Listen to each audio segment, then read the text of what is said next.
vous avez employé tout à l'heure, là, quand vous avez employé l'art et tout ça, je suis sûre que Maria a pensé la même chose que moi, Fondane, hein, c'est évident. Parce que c'était aussi une des motivations, j'avais contacté Daniel pour lui dire qu'il y a un colloque qui va être organisé sur comparatisme Fondane-Vigée, et donc c'est bien que le livre soit là pour les gens spécialistes de Fondane qui vont pouvoir s'intéresser à Claude Vigée. Surtout que là, vraiment l'océan, la fluidité et tout ça, c'est tout à fait la poésie de Fondane. Je vais peut-être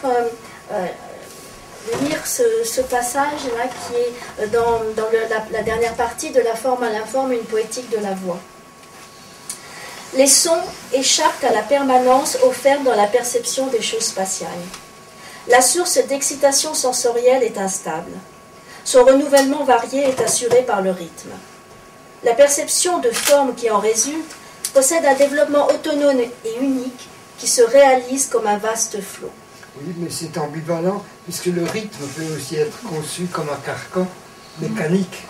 Ça serait plutôt la métrique qui serait un carcan. Oui, le rythme, c'est quand même ce qui vient du plus profond de soi-même. C'est aussi le rythme.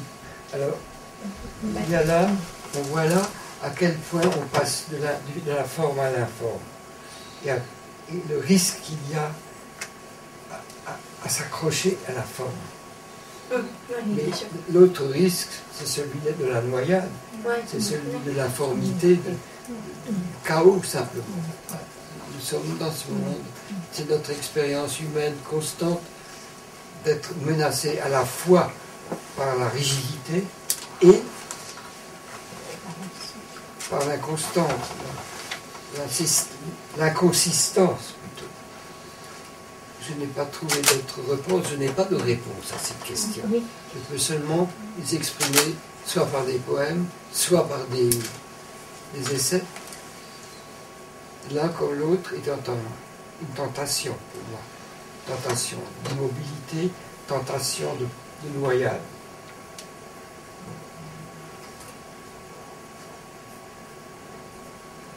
D'oubli tout simplement. Parce tout à la fin, c'est l'oubli. L'oubli pour la réminiscence. L'oubli qui mène à la réminiscence. Oui. Pas l'oubli, point, c'est l'oubli. En tout cas, ce n'est pas rassurant, ce que je dis là, je sais. C'est très rassurant. Mon expérience n'a pas été tellement rassurante. Et maintenant, pour d'autres raisons, moins que jamais. Voilà. Je continue alors. Mais c'est bien les commentaires. Je continue et vous commentez. L'impression formelle obtenue pendant l'exécution d'une œuvre musicale ne peut être reproduite qu'en rejoignant la pièce. Elle ne tolère pas d'interruption. On ne peut ni la suspendre, ni la reprendre. Dans les œuvres plastiques, au contraire, la perception est elle-même soumise à des éclipses. L'œuvre d'art est toujours prête à décharger à son pouvoir émotionnel.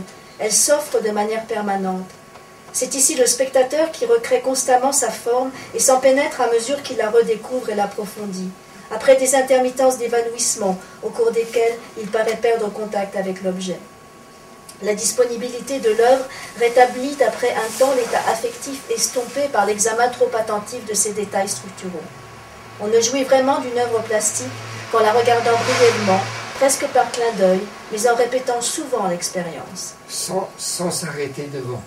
Oui, c'est vrai, je suis d'accord avec vous. C'est l'idolâtrie tout de suite. Mais par ailleurs, il faut regarder. Parce qu'il faut fixer. Alors, comment fixer sans fixer? Comment dire sans marteler? C'est très difficile. Comment vivre de cette façon? Comment voir une œuvre sans oublier la main qui l'a faite, sans oublier la voix qui l'a... Oui, c'est ça, sans oublier l'individu qui est là. Et qui n'est plus, et qu'on retrouve, comme je l'ai dit. Et qui est là quand même par là. Et qu'on retrouve dans le sable d'Ashkelon, parmi les débris de l'époque antique. Parce qu'on gratte un peu le sable. C'était une main qui vivait, c'était une bouche qui parlait. Mais ça, je sais que vous l'avez ressenti aussi, c'est ce qu'on ressent profondément à Tarquini. Oui. C'est ce qu'on ressent énormément à Tarquini. Chez les Étrusques, oui, bien sûr. Dans ces peintures des derniers moments. La disponibilité de l'œuvre rétablit après un temps l'état affectif estompé par l'examen trop attentif de ses détails structuraux. On ne jouit vraiment d'une œuvre plastique qu'en la regardant brièvement, presque par clin d'œil, mais en répétant souvent l'expérience. Il arrive que l'on tire une vision formelle puissante d'une œuvre vue auparavant de façon indifférente.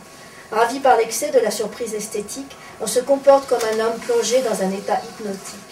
Sortant de la transe, on en oublie sur le champ l'étrange saveur intime.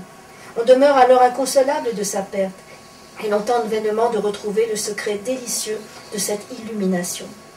Dans notre dialogue qui est apparu chez Daniel Cohen, Mélancolie solaire, oui. Ceci est très développé. Oui, c'est vrai, oui. C'est vrai que nous en avons beaucoup parlé. Ça, c'était à l'écoute de l'inouï, dans Forme de la parole, 3 essais oui. Sur la politique du son. C'est beaucoup plus ancien. Et vous savez que j'ai trouvé dans le 2e tome des œuvres d'Emmanuel Levinas, vous savez, tout ce qui n'a pas été publié, il y a un passage qui s'appelle Parole et silence, et dedans il y a une phénoménologie du son. Et là, j'ai vraiment retrouvé beaucoup de choses. Je ne savais pas ça, c'est encore inédit. Oui, ça vient de paraître. C'est Margaret qui m'avait indiqué ça. Et c'est... Oui. Tiens. Ce sont des affinités dont vous ne doutez pas du tout. Exactement. Parce que pour le reste, c'est pas tellement... Oui, mais là, vraiment, c'est un très beau, c'est magnifique. Hein, comme... Oui.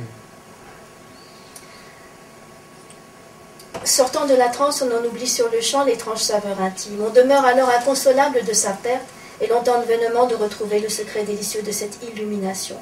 La brève vision créatrice s'est effacée sans souvenir manifeste, comme une expérience absolument unique.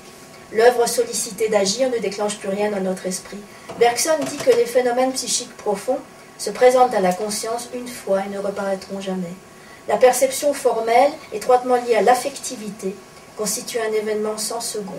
Elle revient toujours différente parce que les crues émotionnelles qui la suscitent ne se répètent guère exactement. Perception is destiny, dirons-nous en parodiant Emerson. Peut-être pourrions-nous évoquer quelqu'un qui a compté quand même pour vous, malheureusement, vous avez connu trop brièvement, c'est Albert Camus. Oui, avant qu'il se soit bêtement fait tuer oui. Par son éditeur. Oui. par l'autre. Parce que justement, là, dans ce livre sont réunis les essais que vous avez écrits sur Albert Camus. Vous savez, 2 jours après, avant... Le 9 janvier. Nous étions, ma femme et moi, on était à Paris pour les vacances, on ne sait plus pourquoi, et il devait venir déjeuner chez nous. Et au lieu du déjeuner, il y a eu les funérailles. Je me souviens encore de ça. C'était un grand coup, comme pour tant d'autres. Parce que c'était un homme vif, généreux, sans chichi, sans prétention, alors qu'il était déjà un prix Nobel à ce moment-là. Il a eu en 57. C'était en 58. Si tous les écrivains étaient comme lui, oui. Ce serait un monde de rêve. De rêve, oui, effectivement. Oui, mais voilà. Mais si tous les poètes étaient comme vous, Claude, ce serait un monde de rêve. Je ne le souhaite pas. Non, franchement. Et si nous pensons à Albert Camus, qu'est-ce qui vous viendrait à l'esprit si vous pensez à vos affinités avec Albert Camus, parce que je pense qu'il y en a. Oui. J'ai mieux compris l'œuvre formelle, justement, d'Albert Camus, celle qu'on étudie, celle qu'on relit, quand est sortie, mais tellement tard, cette... Oui. Comment ça s'appelle, ça Le premier homme. Le premier homme. Premier, ça. Là, en lisant ça, oui. j'ai compris que derrière l'étranger, derrière oui. la chute, enfin derrière les essais formels et ces poèmes en prose formels, il y avait une effloraison, un mouvement de sève, un mouvement de jaillissement pur. Ça, c'est le privilège de très peu d'hommes d'avoir pu faire résonner et vibrer cette corde-là. Hein. J'en connais pas beaucoup. Ça se trouve quand même dans tous les poèmes en prose qu'il a écrits vers 38, Oui. Nosatipaza, et tout ce qu'il Voilà, a oui. écrit sur le Là. pays. C'est vrai, c'est vrai. Bon, mais ça aurait été interprété comme littérature, comme description, comme sentimentalité aussi, comme on lui a reproché.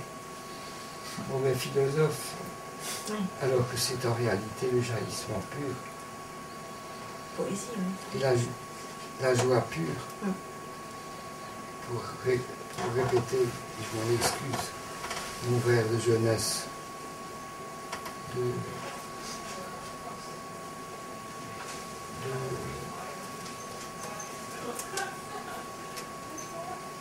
1954, je crois. Le désir accompli est un arbre de vie. Ça, on peut bien on peut très bien l'attribuer à Camus aussi.